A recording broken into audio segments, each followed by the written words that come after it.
genocide in South Africa? Well, I can answer that for the President. It's for him. No, seriously. I'd rather have him answer. Yeah, I'd rather answer that. It will be. Our President will respond to you. Yeah, let me, Thank you, Mr. President. it will take President Trump listening to the voices of South Africans, some of whom are his good friends, like those who are here. When we have talks between us on the around a quiet table, it will take President Trump to listen to them. I'm not going to be repeating what I've been saying. I would say if there was Afrikaner farmer genocide, I can bet you these three gentlemen would not be here, including my Minister of Agriculture. He would not be with me. So it'll take him, President Trump, listening to their stories, to their perspective. That is the answer to your question. But, Mr. President, I must say President that Trump. we have, wait. We have thousands of stories talking about it. Sure. And we have documentaries, we have news stories, and that. Is Natalie here, somebody here to turn that? I could show you a couple of things, and I have to, it has to be responded to. Yeah, sure. We have, let me see the articles, please, if you would, and turn the lights down. Turn the lights down, and just put this on. It's right behind you, Johan. There's nothing this parliament can do. With or without you, people are going to occupy land. We require no permission from you, from the president, from no one. We don't care. We can do whatever you want to do. Who are you to tell us whether we can occupy land or not? We are going to occupy land. South Africa occupy land. That's who we are. So whatever you want to do, we can withdraw my membership from this useless parliament. Honorable. Yes, honorable member. Must never be scared to kill. A revolution demands that at some point there must be killing, because the killing is part of a revolutionary act. Shoot to kill, Yamaza. Kill the poor, the farmer. Kill the poor, the farmer. Pa, pa, pa, pa. To kill, Yamaza. Kill the poor, the farmer. Kill the poor, the farmer. The mayor of DA in PE is a white man. So these people, when you want to hit them hard, go after a white man. They feel a terrible pain because you have touched a white man. Not because Mashaba and Soli will not be touched. They will be touched, no one. But we are starting with this whiteness. We are cutting the throat of whiteness. Shoot to kill, Yamaza. Kill the brewer, the farmer. Kill the brewer, the farmer. Pa, pa, pa. Shoot to kill, Yamaza. Kill the brewer, the farmer. Kill the brewer, the farmer. Pa, pa,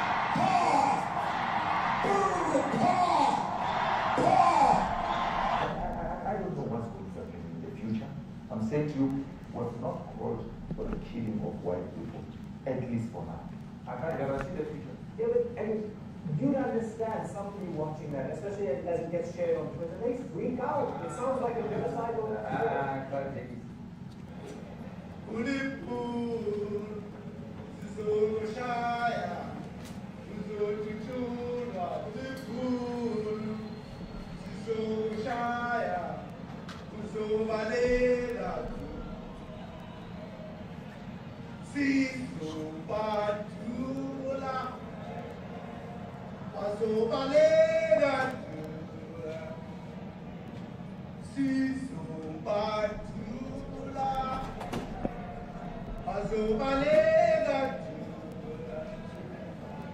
Who will expropriate land without compensation, whether they like it or not. If they object, they can seek refuge in America. Now this is very bad. These are burial sites right here. Burial sites. Over 1,000 of white farmers, and those cars are lined up to pay love on a Sunday morning. Each one of those white things you see is a cross, and there's approximately 1,000 of them. They're all white farmers, the family of white farmers. And those cars aren't driving, they're stopped there to pay respects to their family member who was killed. And it's a terrible sight. I've never seen anything like it. Both sides of the road you have crosses.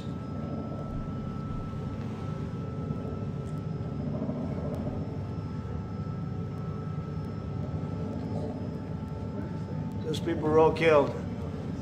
Have they told you where that is, Mr. President? No, I'd like to know where that is, because this I've never seen. Okay. I mean, it's in South Africa, that's where. Let me clarify that, because what you saw, the speeches that were being made, one, that is not government policy. We have a multi-party democracy in South Africa that allows people to express themselves, political parties to adhere to various policies, and in many cases, or in some cases, those policies do not go along with government policy.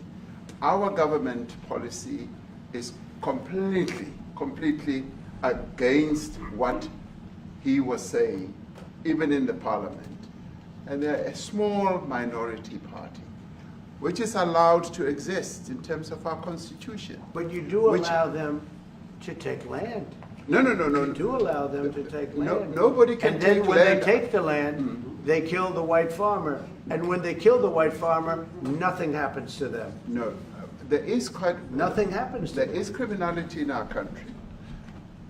People who do get killed, unfortunately through criminal activity, are not only white people. Majority of them are black people. And we have now The been farmers are utilized. black. The farmers are not black. We I don't now- say that's good. Yeah, look at the way our president is sitting. It demonstrated that the gentleman was not comfortable or not even prepared, because as the videos were being played, which to me, it's really a painful story.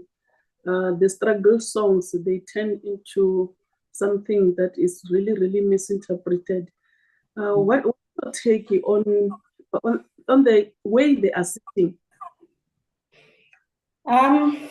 I feel the way that he's sitting, he looks like a guy in a corporate world who's giving a feedback on a presentation or on a sales pitch that he has done to ABSA, and then now he's coming back to give management the feedback of whether he has nailed the deal or not. Okay, your question says how his posture, how he's sitting. I feel like the trip was not even necessary. Let's not even go any further. The trip was not even necessary in the first place, because for me, it looks like someone who went to go and explain himself to someone or give feedback or give report, you understand?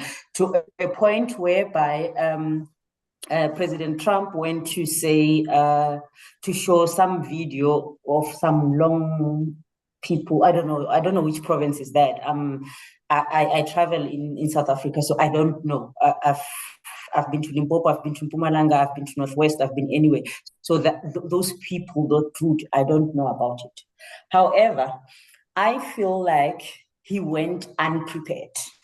Yes. If he was prepared in everything, because he was meant to change the narrative, right, around the white people being killed, I don't know, by God, whatever. But anyways, so he went there to justify or say what you are saying is right, but it's not right, but we're kind of like dealing with it. But I would have expected him to touch on the two black ladies who were killed in the farm last year in Limpopo in August. So I think for him, if he could have responded to Trump with the understanding of saying the case of murders and crime and farmers and whatever is not a race issue. Mm-hmm. Right? It's a crime that we are facing. If it is a race issue, we had two ladies who were killed and were fed to the pigs in August 2024. And with the investigation so far, we don't even know what happened, how the family were compensated, what really happened with the case. It just went under the radar. So I would have expected my president to go into touch those kind of little, or whether big or small, however he sees them. And being someone who worked in the farm, I think farmers are more protected than we are. Those people own guns for days. Yes. So I think he went unprepared and he didn't do his research, and he just went for the sake of travel and go with the golfers and look preachy. That's how I see it. I don't know how other people see it. Yeah. Before I come to you, Kokwani, you can see that there is Wayne Dukes, who is acknowledging that the president is representing us well. The purpose of this talk is to establish that is he representing us, or there are somewhere where you need to improve, or is there it's something that needs to be tackled from the scratch so that we reflect ourselves as South Africans. What exactly do we want in solving the problems between whites and black people? Because it's really a problem. Because since the visit to the US, it reflected the division in the country, demonstrating that there are some issues that needs to be addressed. Kokwan, coming to you, the setup, the way the president was sitting, did you see a leader really sitting and representing us, or was he not prepared? Again, he was not prepared. Oh, Kukwan. Oh, there's two Kukwanis. Okay. I don't worry about the posture. I worry about what you say.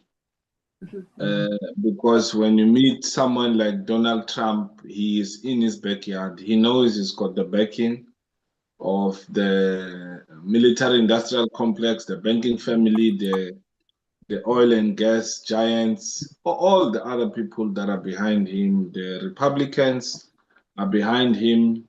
He's entrusted to fulfill their mandate of the global dominance, hence his strategy and his slogan is say, make America great again. That's one, because we need to look at both guys. I mean, Trump will always be in charge. He doesn't think of the next person. And sometimes that's what you need as a leader, to look like you want to dominate, you don't care. But Cyril was supposed to be learning from other people, like your Xi Jinping, like your Putin, people that have met Trump. You know, they take charge.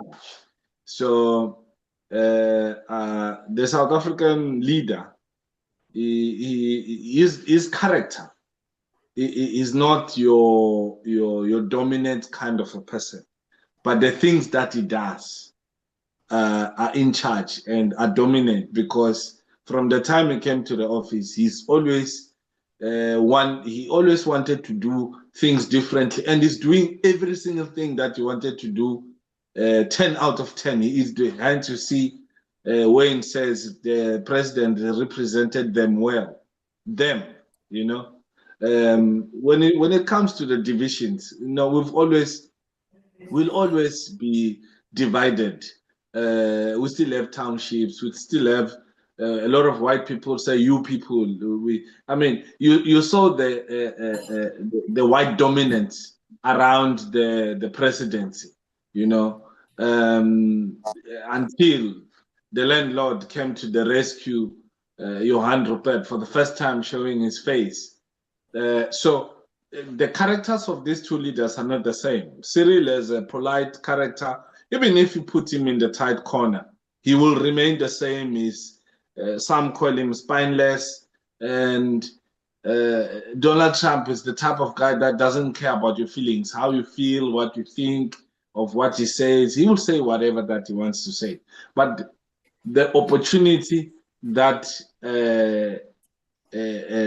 was there for Donald to be educated on the historical background of where we come from to witness some of the things that we're witnessing now. There's an opportunity missed there. He should have been educated about the songs that are now reduced to criminal element. He should have been educated about the black genocide that happened, the land that was forcefully taken from our ancestors, the lies that were told for them to move away from their homesteads to go to big cities so that they can continue to pump the colonial masters' economy. So he should have been told that majority of the corporations, they have slaves that are blacks. The same corporations that are here are the ones that are influencing the policies of the government, because they have a setting called Nedleg, where all the businesses that are driving our government. And my sentiments that I've always said that follow the money. A lot of people started to understand yesterday that the actual government is the money. When you follow the money, you understand who's the boss. So I think that a South African delegation missed an opportunity to educate the world and America, because once you get America educated, everyone that was watching will be educated. So we were called into principal's office to explain why we're late. That's the kind of, even the people that ended up speaking, they were not calm and collected enough. Some were starting to, I mean, the lady from Kosatu, I mean, yeah.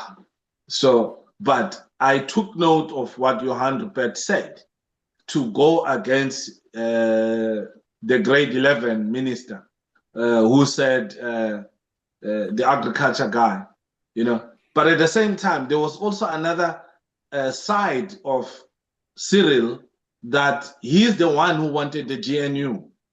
Yeah. You know, he's the one who wanted the GNU so that he can please the masters, the colonial masters. Because if he rocked up with ANC only, black only, it would have then confirmed the ideas that they have. But why are these people so arrogant? A question may be asked. It's because, as I always said, the colonial masters, the colonizer has never left.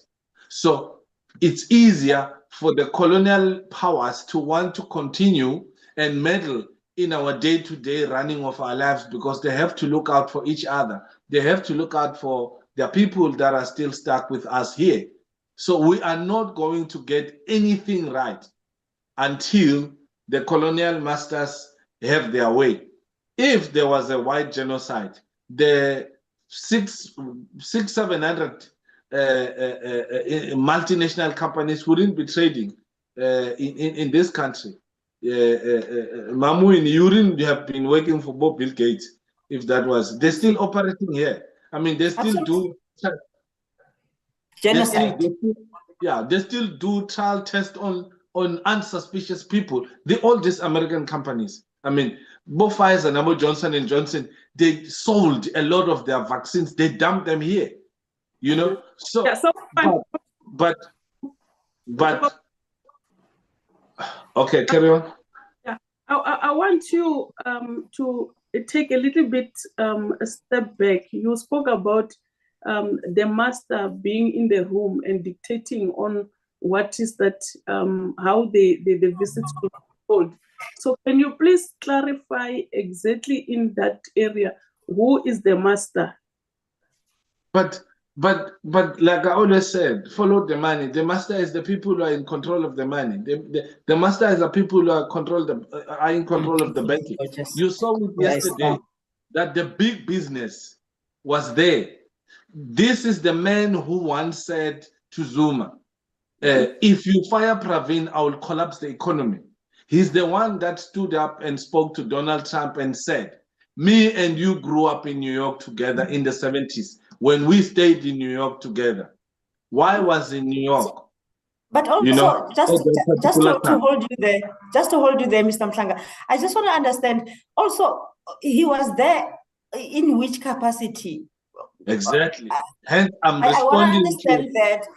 Yes. Hence, I'm responding to Tinyiko by saying he was there on behalf of business, the real landlords of the government.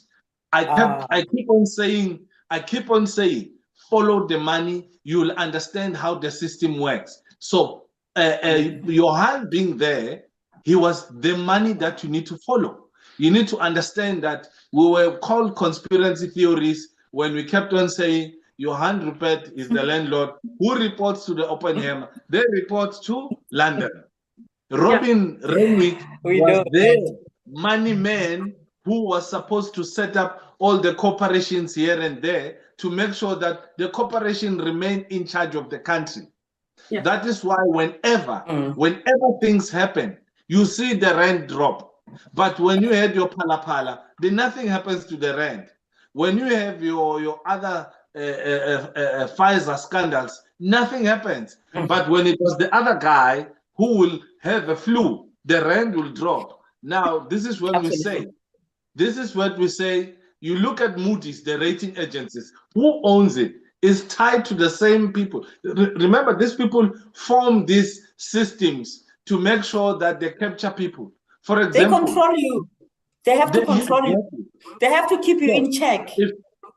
If you do not understand how to follow the money, it will be very, very difficult for people to understand that your vote does not work.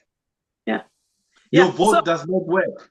So somebody, I want us to come back to Dowie Fauci, who says, builders of South Africa. Who built South Africa? The slaves built South Africa because they came, they raped at the gunpoint, they've killed so many people. Remember, there's that ship that went to France that was sunk with our people in it. That part of history is not being talked about. They were protecting the corporations.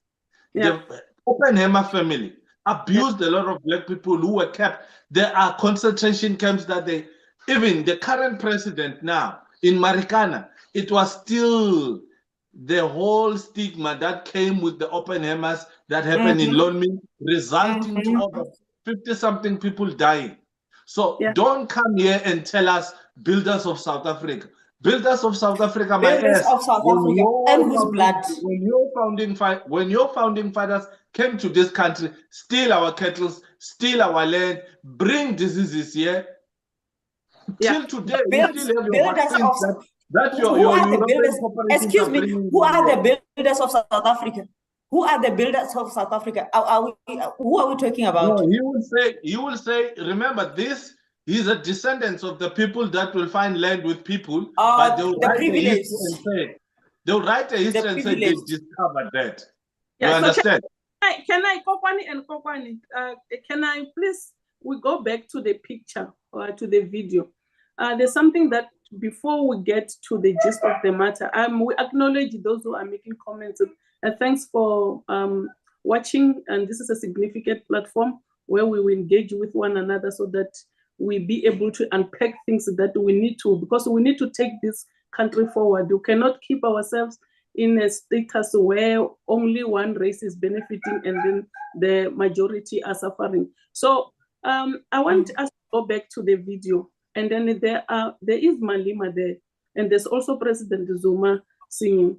So can you please, Winnie, you narrate what is the meaning of the singing? And then just take few, maybe 1 minute to narrate what is the meaning of those things, because this seems to have been misinterpreted in the US.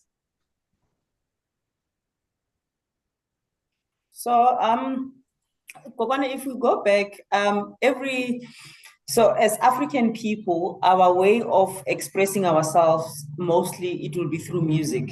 We are the most beautiful, talented people with music. Either we play marimba, or either we play dinaga, either we play the kosha, whichever way that we're doing it, we still come out alive. So somehow the system could not hear us out, could not hear our people out. Then they had to use a mode of communication as expressing themselves through songs.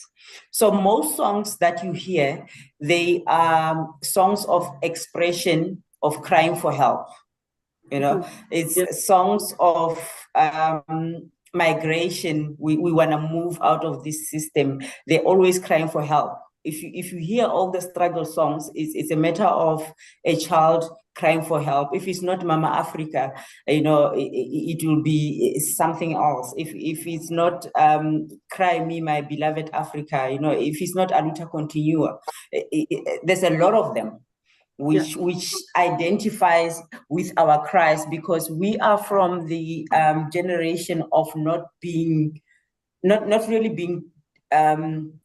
being taken serious or being recognized, but they know who we are. Like the system knows who we are. The system knows how powerful we are.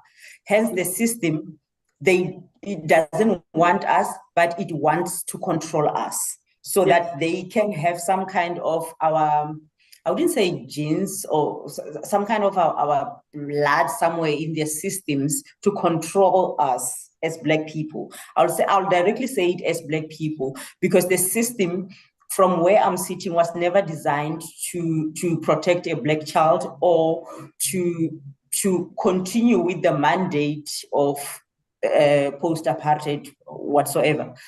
So we are still struggling, and at this point in time, we're actually struggling more. And our kids are actually in more danger than we realize.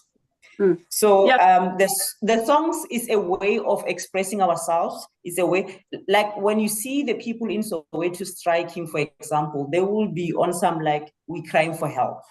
The system is failing us. So now we have to use some other means, which is not really approved, or maybe we cannot say that, well done, guys.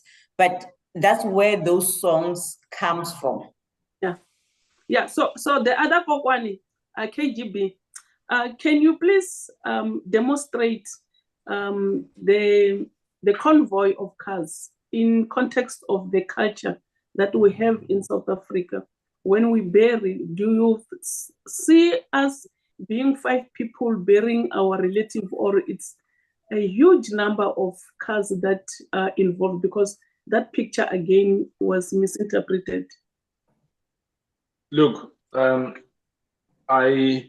wouldn't like to take or waste time on that video, unverified video. Somebody would have taken the aerial view of that, but it was to stress the point that they are so desperate to push the agenda of propaganda. You know, AfriForum was there.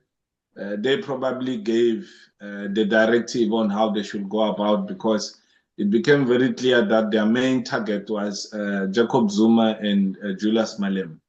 So the other things that they pushed, look, Cyril was not prepared for that, you know, that they would play. I mean, he even asked the question, where's this? So to me, I felt that it was a bit unfair to be ambushed like that. But when you go to America, you need to know those things will happen, you know. Yeah. That's not your grandmother's house. America, it's about them, nothing else. I mean, remember, America has no friends but interest. So the question is, what is their interest in South Africa? You know, I saw D-Mode wrote a comment there when he said, "Why are we still going to America? Because we're BRICS. We need to be independent." So all these things, the videos, the propaganda, all these other things that they're showing, it's to stamp authority on what they want to do. But I want to indicate something that most people don't get it. There's been a change of management in American politics. The Rockefeller family is now back in charge. The idea is bring all the Rothschild puppets, will embarrass them one by one. Zelensky was the first one. And I had said this in another platform. All the countries that Zelensky visited comfortably, it tells you that these are all the Rothschild colonies. He left US, he went to UK.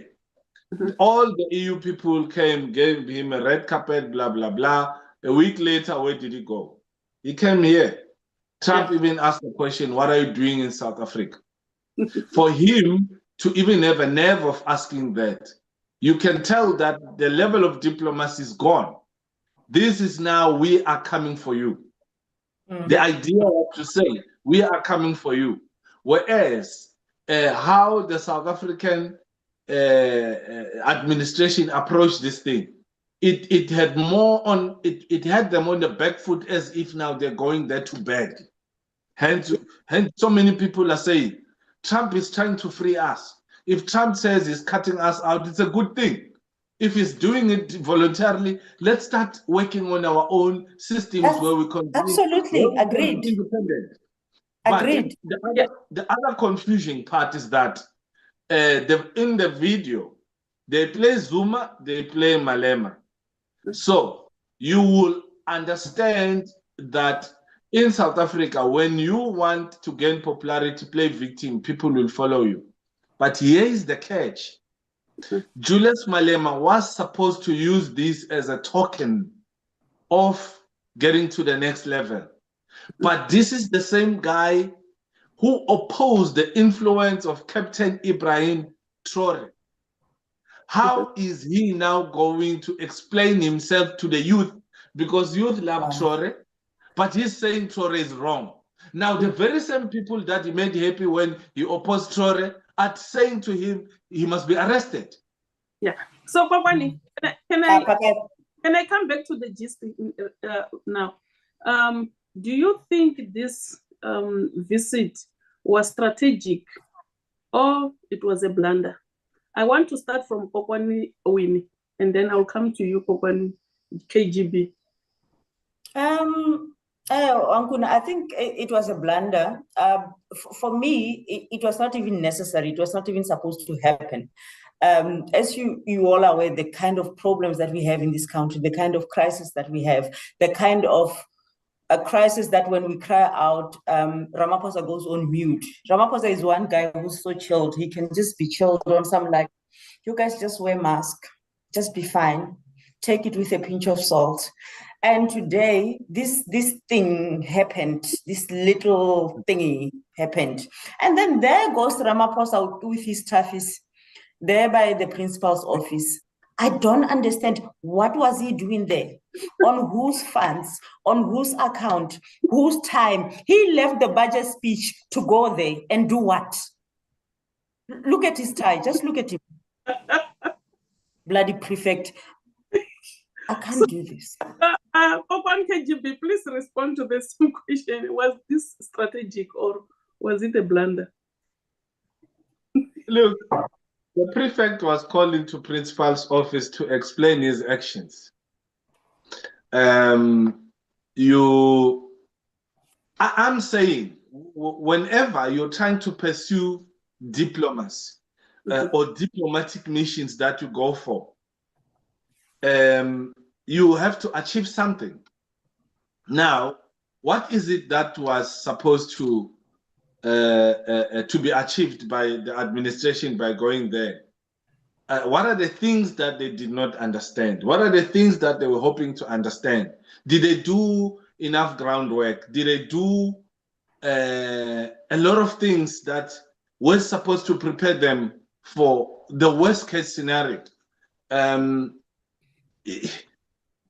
I will share the same sentiments with Gogo. On the other hand, that even though on an empty diplomatic mission, Cyril did very well. On an empty diplomatic mission, where you are hoping to achieve nothing, because Cyril refused to stoop so low to Trump's level. Though there were a lot of mistakes there, but his calmness, he tried to take control when the journalist asked a question and he jumped in to take. That was a brave thing that was done by Cyril, even though he was doing it like, okay, sir, can I, you know? But the fact that he did that. So the question will be, what was he supposed to do? Yes, he was ambushed, but for empty diplomacy, I believe he did well. It was a strategic thing for them to do. They do well under the circumstances, but the opportunity, it's missed where they could have been more prepared, where they could have been more aware, where they could have studied how Trump treats other heads of states. And also understand that America has no friends, has interest. What is American interest in South Africa? If they understood that, they would have carried that ticket to say, since you have an interest, we're not going to give this, we will take this. Take this, we'll give this. They didn't go with that attitude. Chinese won't even listen to you. They know their interest, you know your interest. Stick to your lane, we'll stick into our lane. But what we did, we tried to play church here and there. Oh no, everyone must say amen. We'll now sing the hymns. No, there was no platform for hymns. We were there to make a mark and respond to the assumption that white people are being killed. So the historical background on the farm killings and like what Gogo said, in Pietermaritzburg, there's a lot of farms that a lot of black families, these farm owners kill the whole entire generation for the people who live there. There are crimes that some of these guys are still going to cases. These cases are not reported. Some of these farm murders are revenge murders, whereby a young man grew up and witnessing a bus sleeping with his grandmother or raping or doing, or even sleep with him. For perfect example, Eugene Tereblanche, he raped those guys. They then plotted to kill him. Those are the things that the world should have heard of the ill treatment of the farm owners, of what they do to black people. And black people are not going to sit back and not respond to that, because more and more of them are going to be killed. There is a silent genocide on farm workers committed by farm owners. And Cyril could have also indicated that some of these farms are notorious. We found military training camps in these farms where foreign mercenaries are being trained here. So we could have, we had an opportunity of setting the record straight under the stressful circumstances. Absolutely. The delegation that was there, some were ill prepared, some wanted to just see the Oval Office. And coming back, how do you come back from that? People who are not understanding the game are saying Cyril did well. Whatever that he did, it doesn't matter, because the agenda of the Americans is still going to continue, because we are managed by different factions, they are managed by different factions. Watch who's gonna go to Oval Office next. If it's coming from the Rothschild orbit, another embarrassment will come. Yeah. So that is the. I was responding to say an opportunity has been missed. Yes, I wanted to come to that. The opportunity is absolutely been missed. Absolutely. Because I feel like, sorry, Kokwana, I feel like Mr. President also, as a farm owner, as we know that he is the farm somewhere with the mattress, he could have easily used his farm as some kind of an example of, on some like, I've got security in my farm, I'm also a farm owner with the mattress and stuff, but I'm doing very well in South Africa, you know. And I kept some of your currency under my couch, you know. Please, can I? You know. Can I? Presentation. It's all about presentation. It's selling points. It's selling point. It's protecting your country.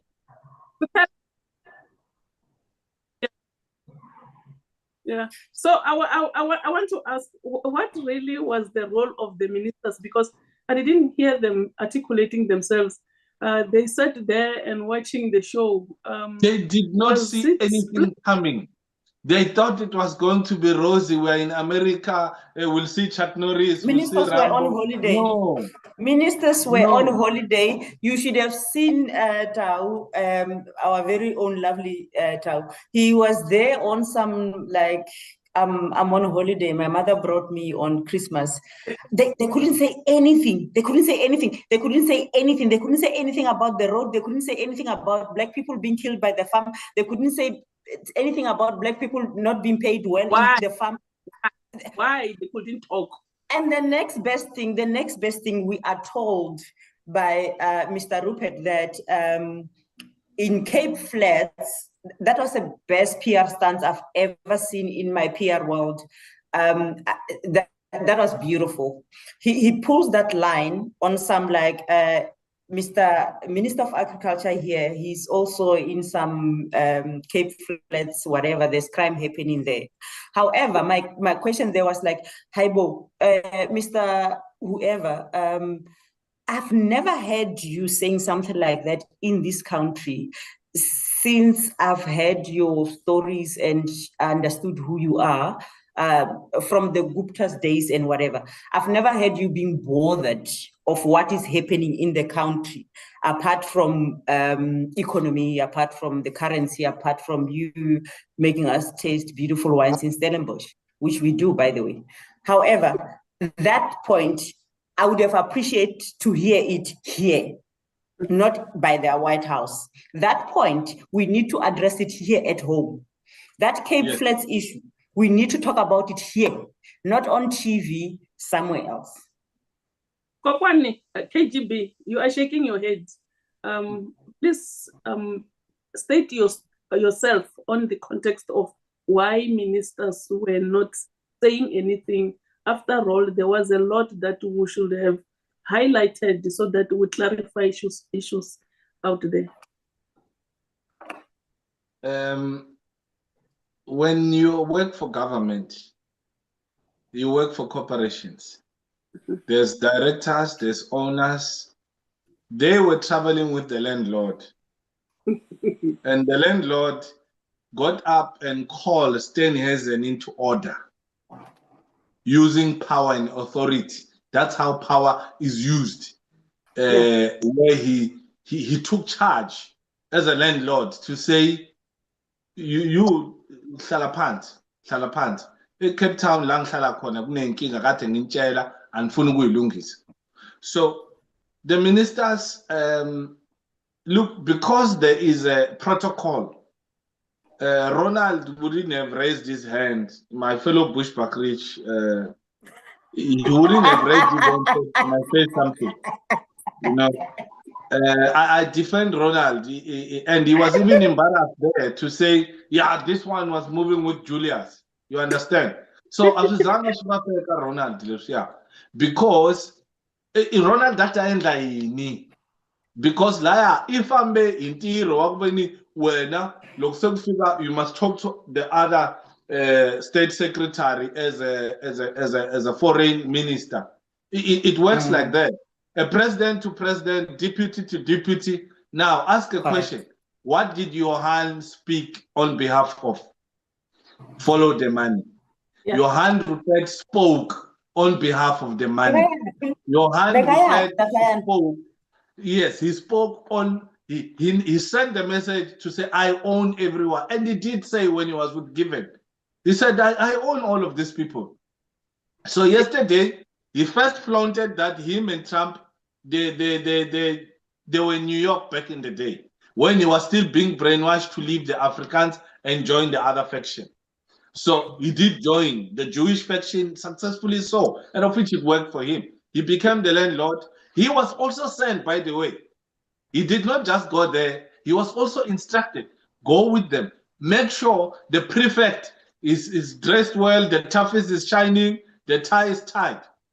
But the people who pay attention to this, the Republicans wear blue colors, the Democrats, they wear red colors. What was the tie that Cyril had? People did not pay attention to that. They didn't understand the ties that these guys wear. They speak volumes. The message is that the subliminal messages that are put out there, people don't understand the diplomacy. So I will defend the ministers. They had to wait for the prefect. If the prefect does not say anything, they see the prefect is taking a beating, they will have to take a back seat and wait until the prefect says so. Yeah. But did the prefect say so that the landlord must speak? The landlord said, I want to say something. And he corrected what was wrong, because he is the landlord, and they were in the headmaster's office. So the prefect had to give those guys a green light, whether you can talk or not. But I'll defend Ronald. Yeah, now it's your brother. Winnie, I want us to talk about the painful aspect of the visit. What do you think will happen to us as South Africa in the near future in terms of the image? Because we showered it, and then after showering it, and then we flushed it into some kind of a toilet. It's a painful story about the image of South Africa. So can you please talk about that? So on that, I must acknowledge everyone on the show at the moment, everyone commenting, everyone asking questions. Please be patient with us. We will definitely be responding and engaging with you in any question that you do have. This is not a dashing and whatever. We just need to raise some awareness and get your opinion also on how you feel about the whole situation. So your thoughts, your opinion, they are highly appreciated, and we are definitely engaging with you. So Kukwane, coming back to you on that note, I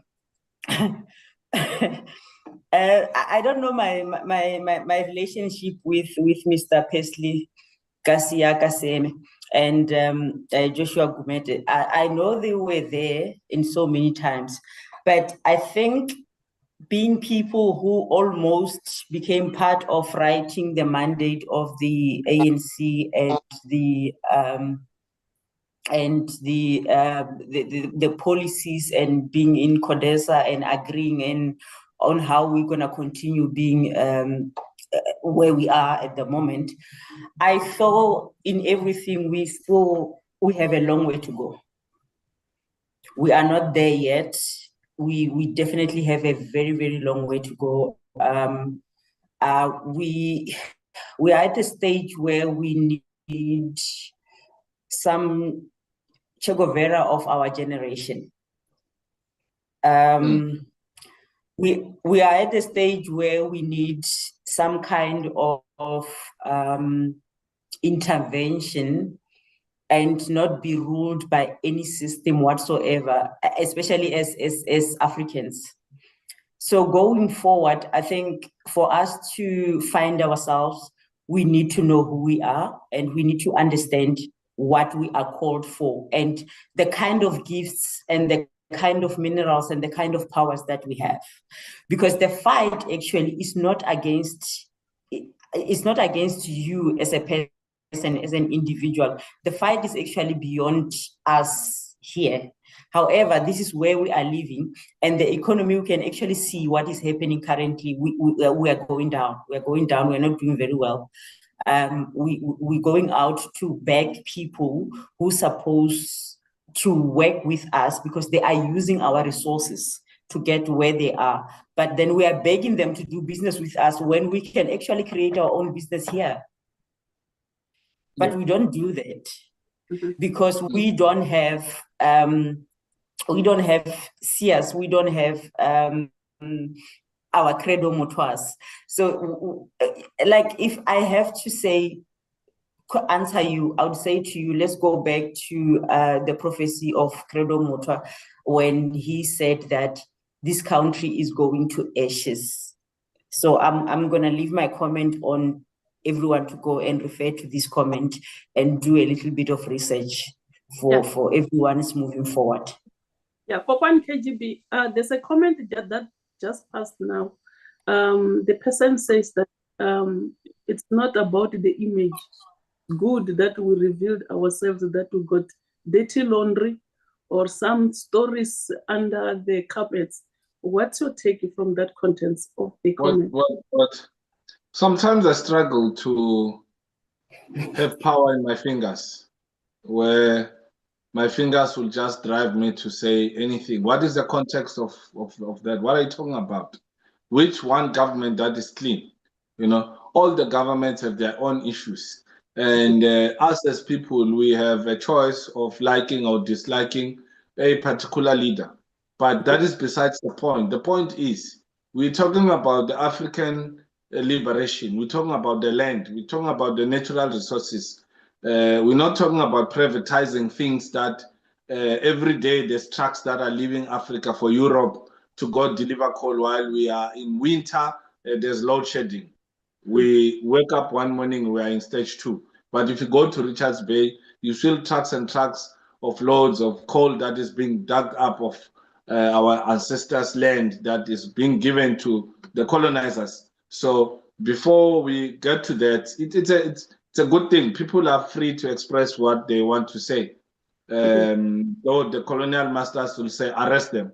So it's also very difficult to share land with your colonial descendants, because the level of arrogance will remain at the helm, where they feel entitled with something stolen.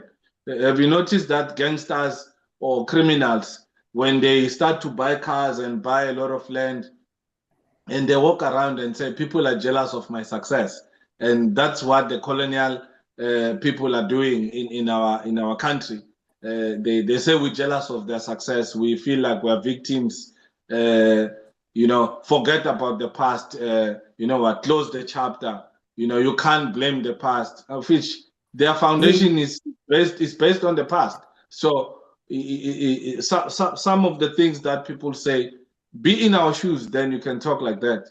You know, we're not sitting here in this country as victims. We're sitting here as people who are not apologetic of saying we are looking for alternative system than the democratic system that you brought to us here. It's not working for us. Either we go back to the kingdoms, or we do something that we call it a coup, where we sometimes annex government by means of other things. Yeah. What is happening in West Africa? So it's leading up to that, even though you will see that because the colonizer is here, they have systems to know people are planning and people will disappear, and a lot of things will change. People will be paid off to change things. People are getting 350s just to shut up, you know. So many things are being done. There's a lot of underhand dealings that the colonial masters are doing. By the whole idea is to make sure that we remain slaves, we do not participate economically. So it's so easy for people. Some white people are comfortable to see us staying in these positions where we are. And I don't understand even why black people said we talk equality. How do you talk equality to someone who came into your house and steal? You want to be equal to the thief. You know? How do we come into parliament and still sitting in the very same chairs where they were sitting and continue to push the colonial systems that are here? You know? So these are all the things that we need to reflect. We need to look at it. Sometimes we need to turn the blind eye with what racist people are saying. There are people who are going to speak the truth and speak their mind, who will speak against themselves in the quest of finding the truth. For example, Professor Wood, he spoke exactly on what the Americans are going through. He mentioned things that Americans themselves are uncomfortable in splitting out, to say that this is what's happening. We're going all out. We're fighting wars that we never win. What is the agenda? What does it say? Remember, every empire has 200 years of existence. After that, what happens? I believe that this is the beginning and the end of that empire. But if that empire ends, are we in a position to form our own empire, or another empire will come and take over? We fall in another empire. Ottoman Empire is gone. The British Empire came to take over. Now their power is finishing. The Americans rose from the British Empire. they're taking over, and the Chinese will take over, the Russians will take over. What happens with us? Yeah. You know, so this is the problem, and the reflection was that meeting yesterday to say, do we have anything to stand with?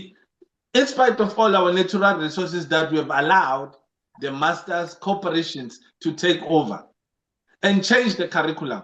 I mean, you guys, you're probably sitting with PhDs. It has expired. It's no longer relevant. Every single book that we have read, it has expired. It doesn't work. It doesn't help you. They train you to be a better slave than other people within your race, within your community. So the question is, where to from here? Yeah. Yeah. Talking about books, please, talking about books, I just want to touch on the issue of books and writing of our own histories and stories. With everything in the syllabus and whatever, this is just out of this evening's conversations. So, however, with the issue of the books and writing our own stories, we are one people who are lacking writing our stories. We can't tell our story. We can't even write our own Bible. We can't even edit our own stories. Someone must tell us about our history. Someone must come from wherever and then start making some documentary, and on some like in Soweto, and some like, hi, you were born here. So were you here in 1976? No, I was not here. But come I tell you something, there was a child who was killed here. You know, and in a sense of fighting for what? For the syllabus, for education, for books. We don't have libraries. We have rehabilitation centers. We need libraries. And we need libraries with the books which are going to tell us who is Steve Biko, who is Chris Hani. How did that Chris Han's killer just all of a sudden just go somewhere? Maybe he's one of the 49 farmers who went. Maybe he's a farmer, you know. He's probably not a criminal. I don't think he's regarded as a criminal. However, we need to read books. We need to write our books. Yes. Can I contextualize your argument? There's a comment that just passed now. It says that we are white and outside countries to dictate us. So when you say that we can't even write our own books, are we that passive that we won't be able to solve our internal issues between us as Black people and between us and our own brothers whites? Yeah. You see, in a sense that when you there's one thing I appreciate about Oscar Pistorius. When he felt and sensed intruder in his house, he reacted, he took action. So us, when we got intruders and we are aware that we have intruders in our house, we like, Mandela said, the spirit of Ubuntu. Let's continue with the spirit of Ubuntu. That's us, right? But that's not the point why we're here tonight. Yeah, however, so back to the purpose of this session. Yes, ma'am. The reason behind taking Rupert with to the US and considering the fact that this was a government-related delegation, it was not. Just to know which member in the NEC, or whether he's a member of parliament, whether he's the spokesperson, whether he's what. I'm still there. I'll share the email with you guys next Sunday if we're having a session, which I've actually sent to the deputy president, to ask why is this person there, and on which capacity is there, on which capacity, you understand? So I need to understand that, and I believe that as a citizen I deserve that answer. I need to understand why was the gentleman there? Why was the golf player there? Why was the billionaire there? On which it's like me taking Guptas on a dinner, and then I work for the New Age newspaper. Then I'm somewhere there with the Guptas, and then we are flying me and Isma Hashude out of the country. What are we doing? What are the Guptas doing? How am I supposed to respond to you? That's the answers that I need. I need to understand, why was Rupert there? Maybe, as the daughter of the soil, I need to understand that. Maybe has an answer to why he was there. Can you come forward, Kokwan? Follow the money. I have said follow the money. Let's go back. When there's election campaigns, who fund the campaigns? The same corporation. When the Louis Vuitton bags in ANC conferences are running to the rooms, Bomondle Ngungubele are being fingered to have delivered thousands and thousands of money. I haven't asked. Sorry, Mr. Mhlanga, I haven't asked. Sorry, where is Mr. Musimani in the whole country going to US? I haven't asked. It's because who followed the money once again? Who funded him to be there? Who fund the people who are funding the whole thing, the whole so-called supposed to be liberation movement are the people that finally show the face to say, I made it all happen. So that was the whole purpose of you see. That is why they said the market does not like Zuma. The market is not happy with the Zuma's decisions. The market, who's the market? How come we don't see the market being put on the billboards when we vote? Advertising. The markets are the ones that are paying for the billboards. The markets are the ones that are paying for the t-shirts, the hotels, the Vitlas, the Vianos that they use, the hotels that they paid. I mean, the embarrassment that when one of the, I think it was January 8th statement, it was in PE or East London, where the whole small town ran out of condoms when the comrades were in town, spending whose money? The landlord's money. That is why he tells them, he said, you see, this one was doing this, that one, because he knows he's in charge. Hence, I keep saying, if you follow the money, everything else becomes easier. Because in politics, the God is money. If you have the money, you control the future, you control the destinations. Absolutely. You don't go to jail. Some, I mean, David Rockefeller had about 10 heart transplants until he died at 101. You know, because he had the money to keep himself. His friend also died at 100, Henry Kissinger. You know, so we need to look at those things. If you follow the money, you will start to understand that your own government is not really in charge. These are the faces that they tell you this is the government. But what created the government systems in South Africa? Who built union buildings and the Cape Town Parliament? It was the Oppenheimer family, for those who did not know.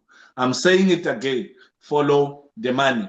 Johan Rupert was sent there to ensure that the prefect and the other scholars are doing what they were supposed to do. They only speak when they're spoken to, or else they will be spoken for by the person who's a bag carrier for the money. I'm done. Don't you think that Rupert is doing justice for the country, considering the fact that has businesses and people are working for him?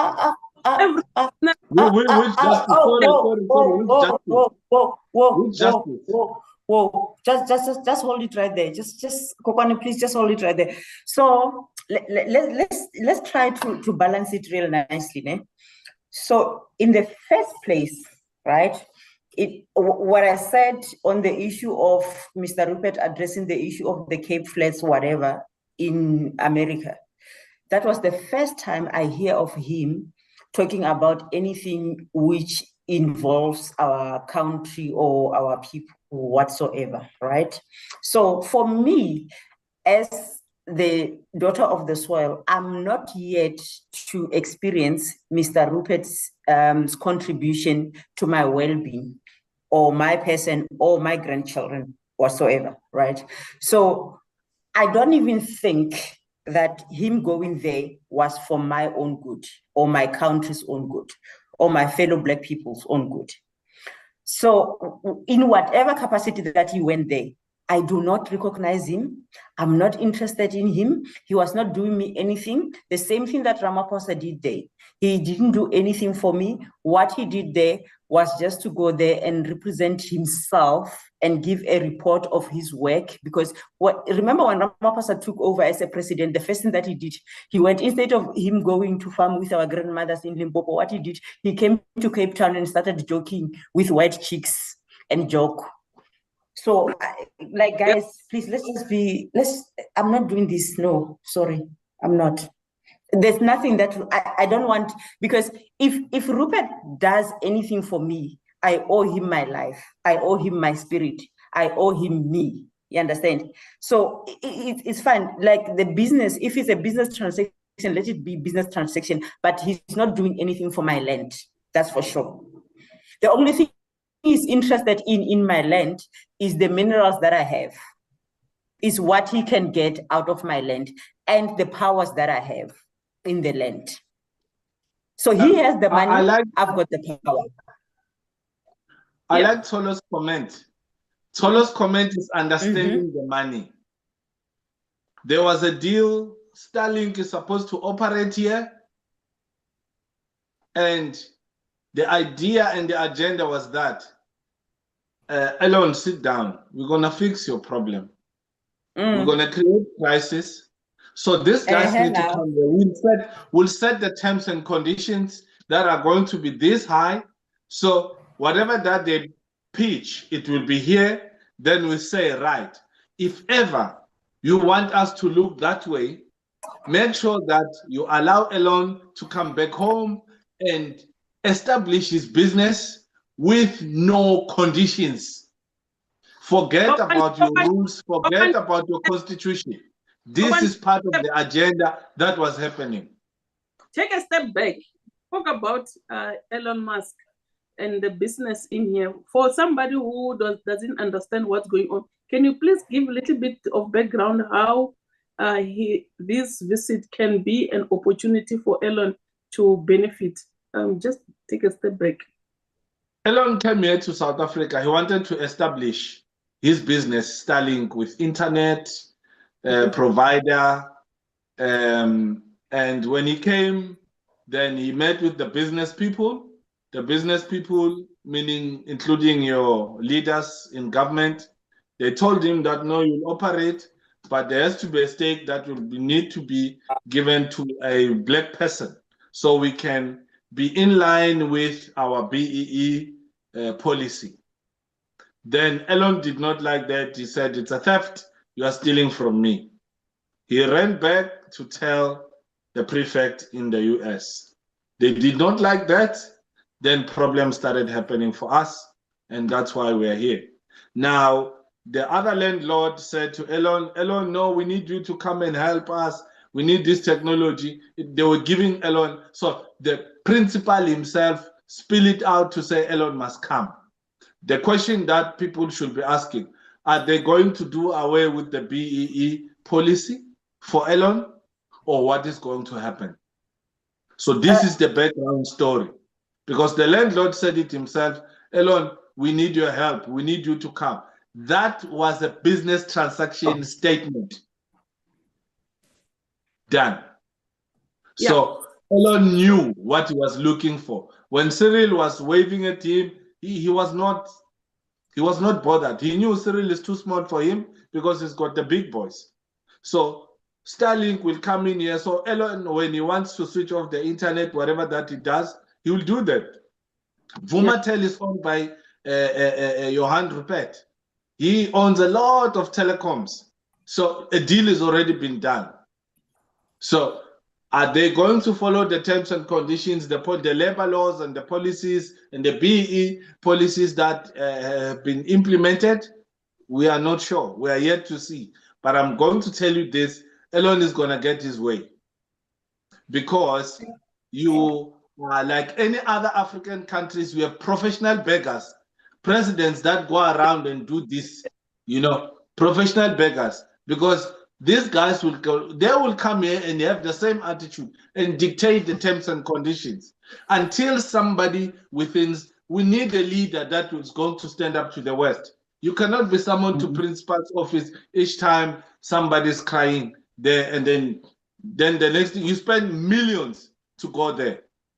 How many times have our president ever responded to our crisis? Like there's a crisis in Soweto, like at the moment, people have to pay like 6,000 rand to have their electricity back. There was a transition of the electricity box and whatever happened there in Soweto.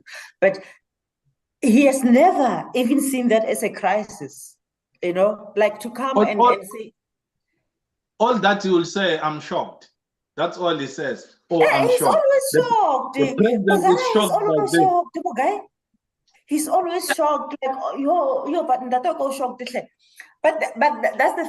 We lost the war in Vietnam. We lost the war in Afghanistan. We lost the war in Iraq, and we're in the process of losing it in Ukraine. Hint. What is that about? These are not just wars the United States lost, but let's be clear. The United States, one of the richest countries in the world, went to war in countries that are among the poorest in the world and were defeated. It's over. We are not the center of the world economy the way we were. Every country in the world is rethinking its strategy. Political, economic, military, ideological. Every company in the world that has any international business is trying to figure out, what does this mean? Right. Making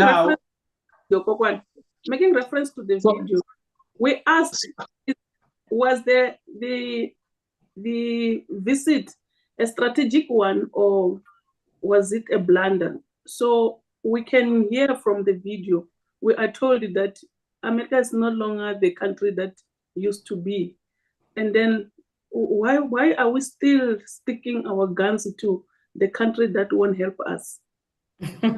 Because we suffer a lot mental slavery. It's a matter of mental slavery. We seek validations from the ones who actually been validated by us. So that makes us like on the chessboard. We can do the checkmate, but anything can use that for anything as queens. So South Africa has been one of those countries which has been very exposed by the UN and any other person that you can think. When they want to implement new systems, they come to South Africa. The first time you heard about BRICS was in South Africa. Yes. At Durban ICC.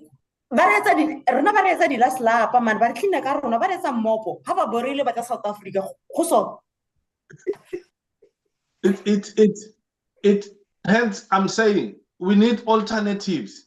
We cannot survive. I'm just wrapping up. We cannot survive if the Americans themselves, the real people of America, they know that their power is finished. For example, if you knew you're going to fight Mike Tyson, you'll train even harder. But Mike Tyson himself in this corner, they knew that we have nothing else to show. Then the least we could do is to bite the ear. That's what they're doing.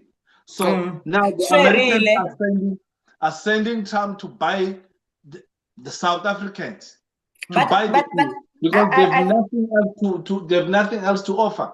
Why are we still sucking up to such people? Why didn't we have balls enough to say we're not even going to go there and explain ourselves? We're a sovereign state. We're here. We're not at risk of anything. But because we have this fake alignment with all these other EU and Western countries, that is why if those countries even dictate terms and conditions, who should be the next president? That's the problem.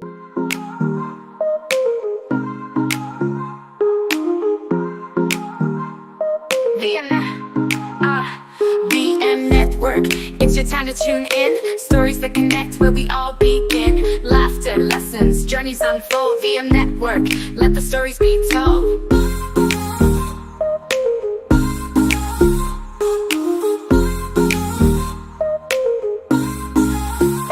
VM Network, it's your time to tune in. Stories that connect